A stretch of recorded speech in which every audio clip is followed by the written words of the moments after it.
Rob is a senior manager at Ernst & Young in the Climate Change and Sustainability Services team.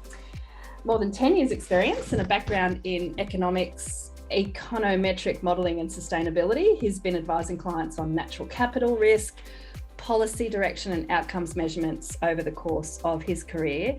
His work tries to incorporate a more complex view of economic outcomes by valuing and incorporating natural capital assets and ecosystem services into traditional cost-benefit analysis. Like we need a more complete view, not more complex view. My apologies. So your research focused specifically on the economic contribution of natural resource management bodies in Queensland. Can we start with you perhaps just telling us in a nutshell what the most significant findings from your research was? Yeah, definitely. Although before I start, I just want to give a quick shout out to the graphic designer. That was an excellent looking canvas. Really impressed with that. I'm pretty excited to see how mine comes out. Will there just be lots of dollar signs maybe? Yeah. Graphs and other data visualizations. So I think before kind of answering that question, it's probably worth setting out what we were seeking to achieve in the report itself. We started this research with kind of a series of hypotheses or a series of research questions that we set out to disprove or prove. These amounted to essentially, the first one was, NRMs do have a high economic impact through the work that they do. The second one was NRM groups are efficient at doing what they do, and in particularly in comparison to a comparable service delivery model. And then the third one is that the activities that NRM groups are undertaking in terms of natural resource management do enhance productivity and generate benefits for broader society. And so for me, I guess, out of all those three, the most significant finding for me was in the cost-benefit ratios, probably no surprise there, that link environmental outcomes to economic outcomes.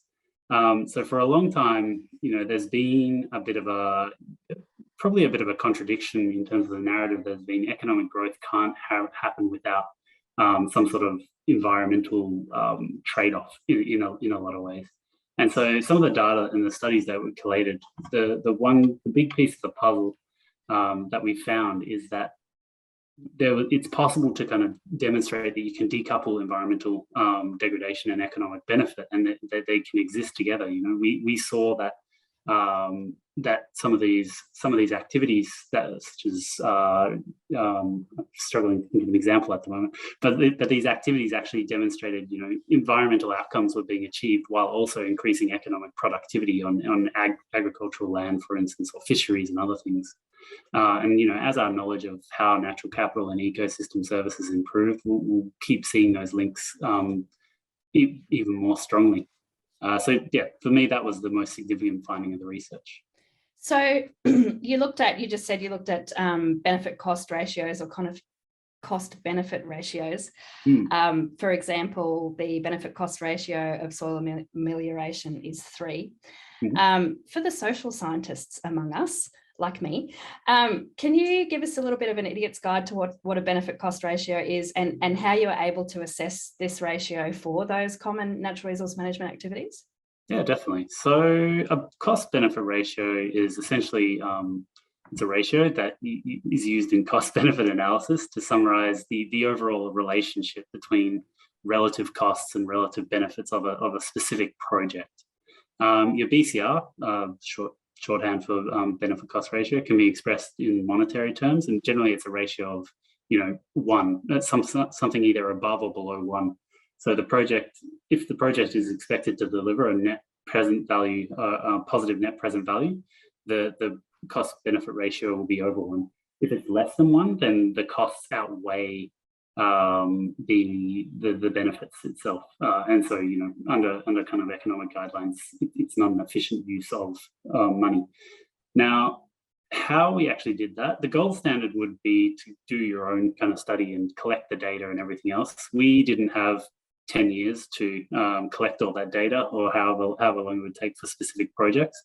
We didn't have that luxury, so we went out and did a literature review and found probably every study that we could find in the public sphere that dealt with some of these activities that NRM groups do.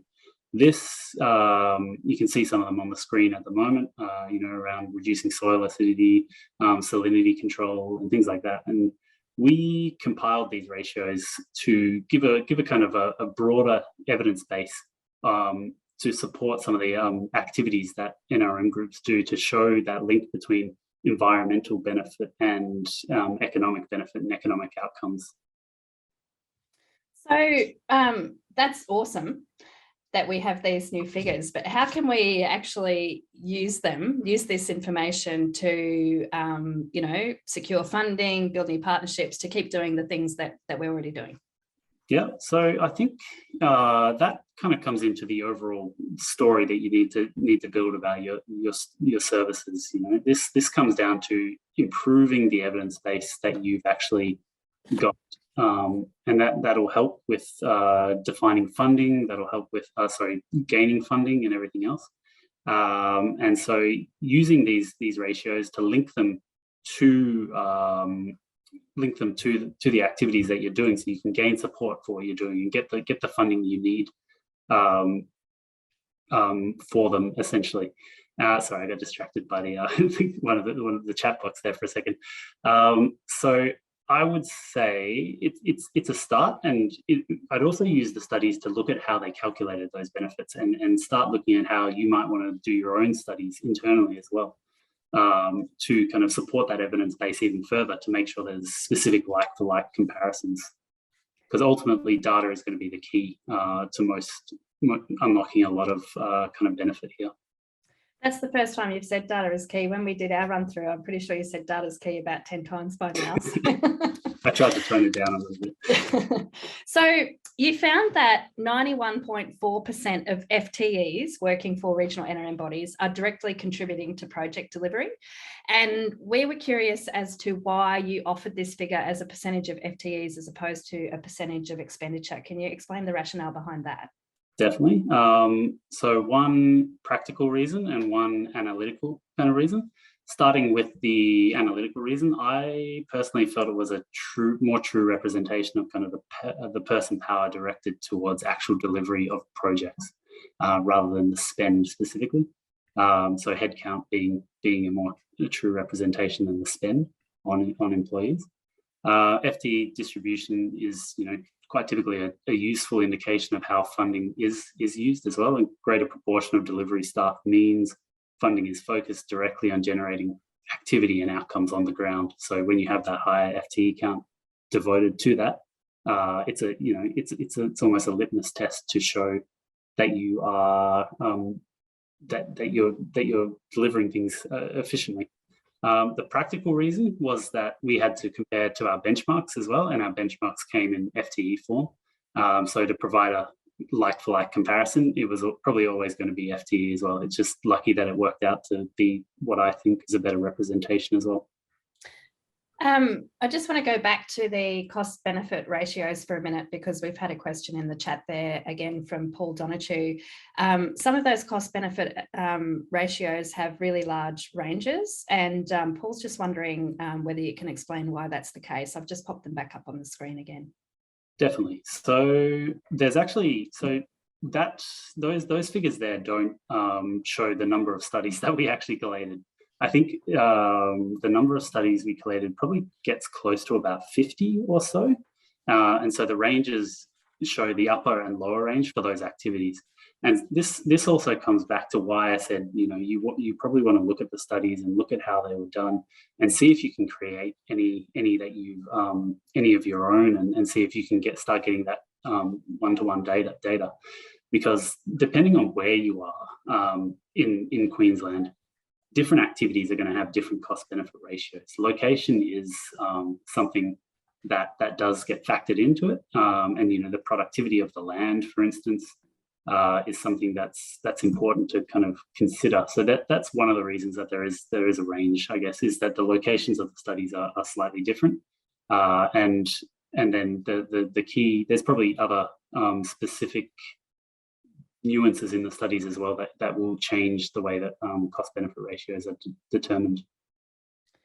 I'm just going to go up to this screen. I'm sure all of you have looked at these fabulous infographics, because taking 700 pages of research and turning them into 5 infographics is no mean feat. Here, when we look at employment, you calculated that the employment multiplier is 2.4. Can you explain what that means? Yeah, definitely. So an employment multiplier is essentially a look at how much, when you create one job in a specific industry, how many extra jobs, I guess, are created outside or within the economy in general. So in this case, you create one job, and then there's an extra 2.4 jobs created in total. And so this is made up of kind of a direct effect and an indirect effect. And the indirect effect there is made up of a supply chain effect and a consumption effect. So if you create one job within your organization, that organization has a spend of sorts that creates that one job. But then there's also a spend associated with the job outside of just the employee's wages. And that creates, business to business spending of sorts, and through their activities, which then creates more economic activity elsewhere. The wages that you spend, the wages that you pay for a new employee, are then also spent on their goods and services that they contribute to in their personal lives or in their professional lives. And so that's the consumption effect, and the cumulative effect, and that keeps rolling through the economy, depending on a number of things. I won't get into too much detail, but that depends on a number of things, and that rolls through the economy, which is where you get that extra multiplier, those extra jobs coming from just one job created in the first place. Hopefully that's clear, but if there are any kind of questions, then I'm happy to kind of dive into that in a little bit more detail. There's a bunch of questions in the chat, which Stephen's going to prioritise for me in a minute. And while he does that, I just wanted to take a look at the state government funding and how we leverage funds. So you found that for every $1 of state funding, $4.20 cash and in kind is leveraged. Are we able to compare that to any other sectors? I would probably hesitate against comparing, but in general, I don't have anything to compare it to. What I would say is that if you look at it on its own, of what the kind of benefit that it generates for the state government, if the state can get $4.20 of economic activity, I guess, or money invested in something for $1 of state funding, I would say that's a very good outcome for the state. Especially considering the state's investing in something that achieves its strategic aims. And as a result, that $4.20 is a significant kind of economic boost or activity boost to achieving those aims. Hopefully that answered your question there in the chat, Jonathan, as well. One of the overall goals of this research was to collect data to help us tell a better statewide story about NRM in Queensland. How do you think we can use your economic findings to do that, Rob? Yeah, so it kind of comes down to, as I said, there's a kind of a narrative in that report in terms of creating economic impact, which is what you want to do, which is what you want to prove that you're doing to gain funding and demonstrate those outcomes. You want to show that you're an efficient kind of organization, and this data again helps you do that by showing some comparisons and how you spend your money wisely and efficiently, and putting boots on the ground and creating those outcomes.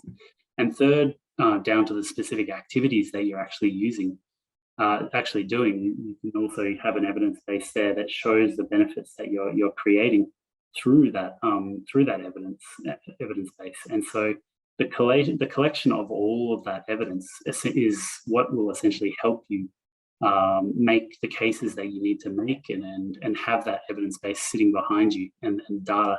As I say, as Sam was saying, data is key.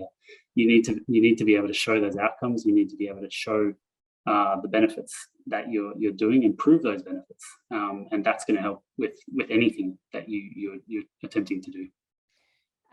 It's probably an interesting segue into a question that Rachel from Healthy Land and Water had. So she said, Thank you, Rob, by the way. Just trying to get a sense of how broadly this information is known or understood. For example, it strikes her that governments who are making largish investments in NRM may not have the luxury of undertaking detailed cost-benefit analyses for NRM outcomes. Has this been undertaken, do you know, or is this a gap in government's own evidence base and something that we should therefore be looking to promote or socialise with those audiences? I can't speak for government, but I would say that I'd say just in the general kind of sphere, economic sphere, it is a bit of a gap at the moment, and something that I think is going to be really, really key as an enabler to start getting serious funding in this space. I mean, if I used to work on a lot of, and please don't throw stones at me or anything if you see me in person. I used to work on a lot of roadstar and train business cases as well, with a really heavy economic background backing with them. They have very defined metrics. They have very, proven up evidence bases, and that's one of the reasons that they do get a lot of funding. And there's almost a gap that needs to be bridged, and that's starting to be bridged, and it's a really positive movement to have really comparable business cases, I guess. And that's where I come down to where I keep saying data is key. The higher quality the data is, then your evidence bases are going to be very easily comparable as well. So Grace has a question too from Healthy Land and Water, and she says that the valuation of ecosystem services is always hard without resulting in single asset values.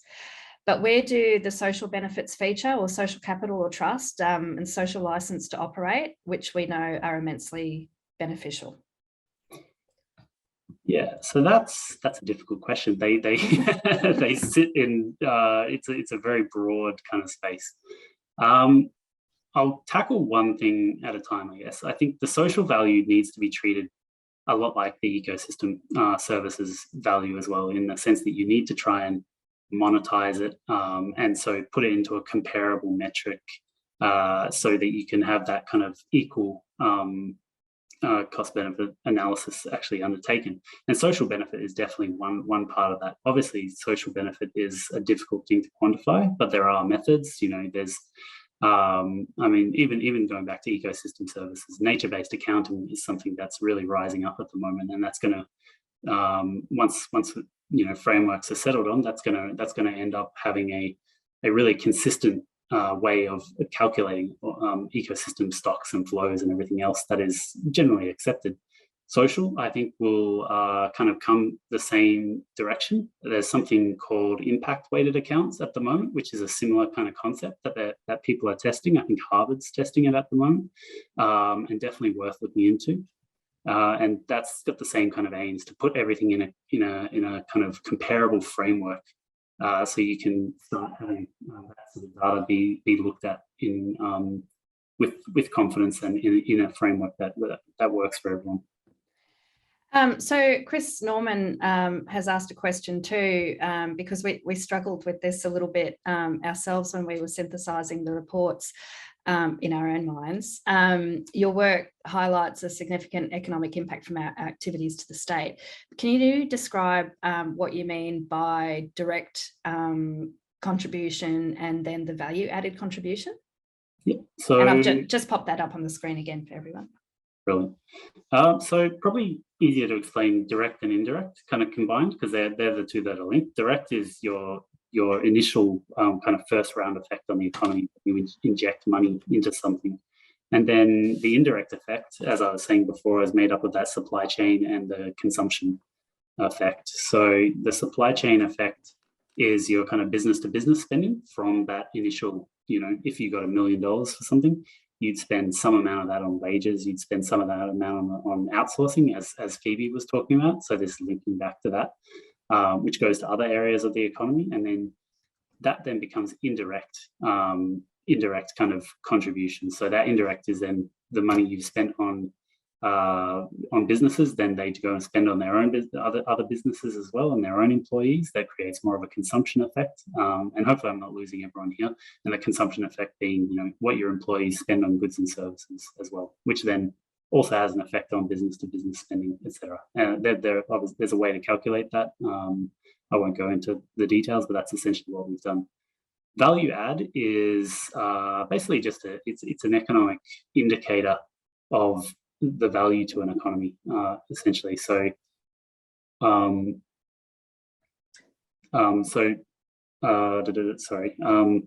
the value add to the economy is essentially, how much activity is being created in the economy minus the input costs to that activity to give you a kind of a siloed off measure of the true value to the economy that contributes to GDP.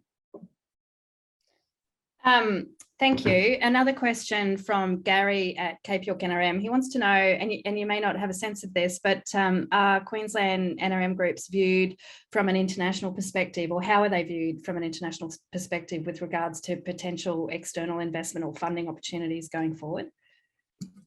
Sorry, I cut out a little bit then. Could you repeat that one? Yeah, so Gary from Cape York NRM, how are Queensland NRM groups viewed from an international perspective when it comes to potential external investment or funding opportunities moving forward?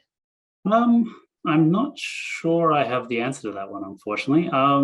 It's not. I haven't been too clued into kind of an international viewpoint to NRM. It might even be one that maybe someone in the NRM space might be better placed to answer in the chat box or otherwise. But I mean, from what I've seen, I would say, that you guys are some of the best at what you're doing. So I can't see any reason why you wouldn't be viewed favorably internationally or otherwise. Going back to the multiplier, the employment multiplier effect, do you have a sense of how this stacks up against other sectors? I don't have a sense. It's not something I tend to benchmark, and I would actually hazard against making a direct comparison. It's a dangerous thing to do, because if you make a direct comparison about the employment multiplier, you're discounting the GVA effect and everything else. One job is not always one job. For instance, one job can create a lot more economic activity, just in terms of various other things, GVA, for instance, which is a kind of a proxy for wealth as well, in some ways, or just activity in general. And so you could create a lot of jobs that that probably aren't worth as much in economic terms, or you could create fewer jobs that are worth more in economic terms. And so it's important to kind of look at the whole story, I guess, not just comparing multipliers. We've just got 2 more questions, Rob, and then we're going to go to a quick break and come back a little bit earlier as well. Rob, Phoebe's work highlighted that IT, data and communication is an area we could grow our skills and capability, and data being key, as you keep saying. If we are able to capture more data on our outcomes and our impact, do you see a way that we could use this data to generate additional income streams for NRMs? Definitely. So private companies want auditable sustainability and climate change outcomes. And so auditability means that they need to have consistent data and really clear data and outcomes. And I'm seeing movement from private companies looking for ways to do this at the moment. When this happens, there's going to be different opportunities. There's not just going to be carbon offsets. There's not just going to be biodiversity offsets and other things. There's going to be a whole stream, especially when natural capital accounting becomes a more mainstream kind of thing. And companies are really going to be looking for auditable offsets or whatever they're called at the time that they can report on and that they want to create to kind of support their sustainability business cases and everything else. So I do see opportunities there with better data. And the final question, which we're kind of asking all of the research actually, if there was only one thing that regional NRM bodies improved or changed as a result of your research, what should it be? It's probably going to be no surprises here, but I think just having a really good handle on your data, really collect the data well, have it consistent, have it in a form that is easily understood and can be used and support an evidence base for the things that you're trying to do. That's really going to be key. That's just something that's follows me all the time, is that you just always need good data if you can collect it, or the best data that you can collect. It helps so many things, and having a good evidence base behind you will really help in general. So thank you so much, Rob. There are a couple of questions in the chat that we didn't get time to come to. And Helena from the Department of Resources also just popped a comment in there about the department or the government's ability and resources to do cost-benefit analysis. And she said, and I'm sure no one would disagree with this, that some simple, consistent work for everyone to start calculating these things would be ideal.